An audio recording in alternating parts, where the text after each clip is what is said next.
Searching is a mystery thriller that takes place entirely on computer screens. David, played excellently by John Cho, frantically searches computers and the internet to find his missing daughter Margot. Searching falls into a new category of film called desktop movie. All of the film takes place on a computer screen, which is usually used for horror movies such as Unfriended. I spent a lot of time in front of the computer, and I was not looking forward to spending another 90 minutes at the movies recreating that experience. However, I was pleasantly surprised by Searching. Now, the story is kind of predictable if you follow along with the actual steps David takes along the way. I thought that the way the filmmakers were able to believably use a computer to tell the story was very well done. The filmmakers are able to move around the screen and bring up video apps at the right time to show the action on the screen. This actually adds suspense to the film as we feel what David is feeling while he's searching for his daughter in real time. Everything in this movie is on FaceTime or live streaming or something like that. It's just talking heads on a computer or, searching on the web. That's it. The filmmakers use every tool available to them on a computer to help tell the story. So much so that it seems at times it feels like a sponsored ad, with some companies getting more of a prominent display. Microsoft, Apple, Venmo, Tumblr, Instagram, Facebook, just to name a few. Imagine you're at home and you're watching someone else look something up on Google.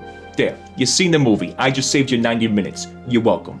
The story is able to maintain itself within the desktop genre because it is a very traditional thriller. It follows all of the plot points of the missing person genre. We know how these stories go, so we can fill in the gaps of action when it's not on screen. The last 30 minutes of the movie felt like a cheat. There's overuse of news cameras to help fill in the gaps, and the police interrogation video just blatantly spewing out exposition to wrap up the story in a nice bow. It was an overall letdown for a very well done movie. Not a lot of laughs here in this dark thriller about a missing daughter. However, at the beginning they had some laughs when they were trying to get you connected to David and Margot to help establish their character. The opening sequence relaying to the family's backstory reminded me a lot of the opening of Up, both for good and bad reasons. Good, because it helped establish the love between father and daughter and their mutual loss. Bad, because it reminded me of the opening sequence of Up, which, just made it feel like a copycat.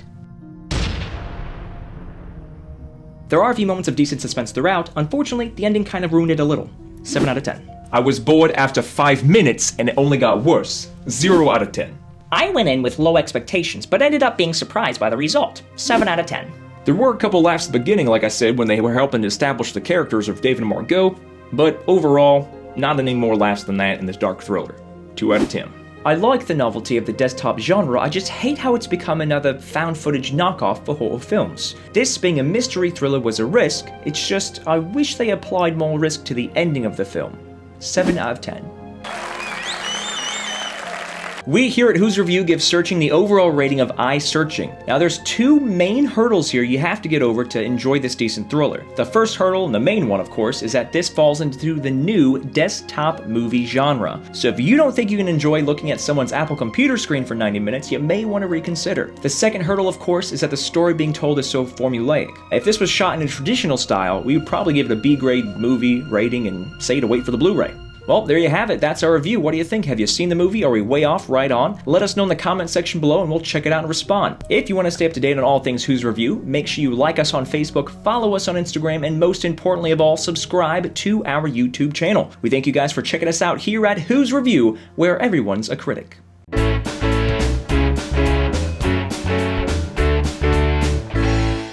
Searching falls into a new category of films called desktop... Why are my lights flickering?